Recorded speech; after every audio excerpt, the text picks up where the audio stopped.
Aujourd'hui, on va entamer un nouveau chapitre de la matière de l'économie et organisation administrative de l'entreprise, niveau deuxième année baccalauréat, section économie, la planification stratégique. Une entreprise qui ne saurait pas mettre en œuvre une planification serait comparable à une voiture dont le chauffeur roulait au hasard sans avoir où la route entraîne. C'est un bon exemple pour comprendre qu'est-ce que c'est la planification. Par exemple, pour réussir au baccalauréat, il faut faire une stratégie, c'est-à-dire faire une planification journalière ou bien mensuelle ou bien trimestrielle pour atteindre l'objectif de réussite au baccalauréat après réussir dans un concours d'entrée dans une école, dans une grande école. Pour réussir, par exemple au baccalauréat, il faut faire une planification. C'est la même chose pour une entreprise. La première question qui se pose ici, qu'est-ce que c'est donc la planification stratégique? Quelle est sa démarche? Quels sont les outils? La planification est la section qui marque la volonté de l'entreprise d'agir sur le futur et se traduit par des tableaux de déclaration, de figures et de schémas. Planifier, c'est concevoir un futur désiré et le moyen d'y parvenir. Les caractéristiques. Première caractéristique, c'est l'horaire temporel. On distingue plusieurs planifications au niveau du temps. Plan à court terme, plan à moyen terme, plan à long terme.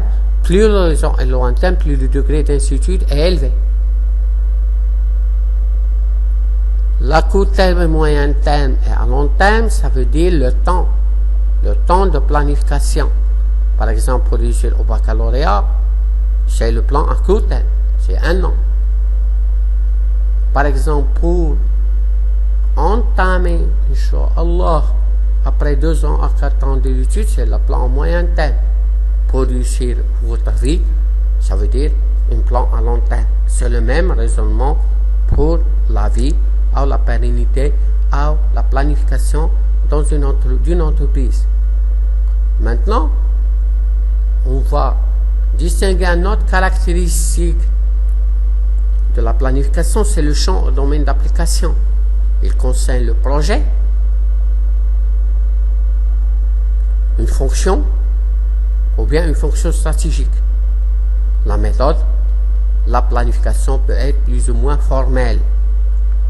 Il y a 3 types de caractéristiques d'une planification. Maintenant, la planification stratégique est l'ensemble des tâches qui recouvrent les différentes étapes de la décision stratégique. Et l'ensemble des tâches qui recouvrent les différentes étapes de la décision stratégique. Il y a diagnostic interne et externe, ça veut dire l'analyse interne et externe. On va analyser dans l'entreprise et en dehors de l'entreprise, car l'entreprise vit en interaction avec l'environnement. Il faut analyser cette interaction, comme vous le savez, dans première année baccalauréat. Deuxièmement, il y a évocation de la stratégie. Il y a l'évaluation des choix au regard d'un ensemble de buts et d'objectifs et les définitions des moyens à mettre en œuvre. Les étapes de la planification. L'analyse de la position de l'entreprise dans son environnement comprend une analyse interne. Analyse interne, ça veut dire distinguer les forces de l'entreprise et les faiblesses de l'entreprise. Et une analyse externe, c'est l'opportunité et la menace qui permettent de dégager un diagnostic.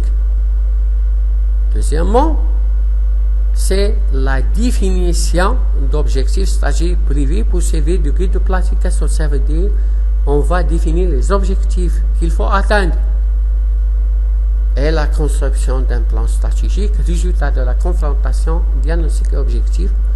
Après, on va faire la confrontation entre les objectifs et le résultat de diagnostic.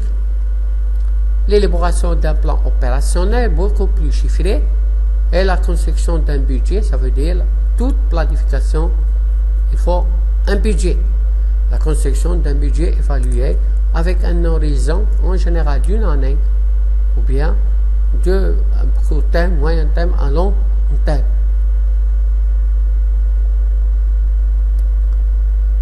Diagnostic stratégique, comme on l'a fait, analyse de l'environnement de l'entreprise, identification du problème, modélisation, ça veut dire collecter l'information, examen des diverses solutions possibles. On va choisir en fonction de critères précis et logiques. On va faire le plan opérationnel, ça veut dire transformer la vision globale en action concrète. Et on va évaluer, ça veut dire le budget pour chaque fonction. Il faut chiffrer les engagements, les résultats des choix. Et à la fin, on va contrôler, ça veut dire vérifier les écarts entre les prévisions et la réalisation pour effectuer des ajustements nécessaires qu'on appelle les feedbacks, soit positifs, soit négatifs. Mais si vous attention, vous devez poser les questions وابوني باش توصلوا بالجديد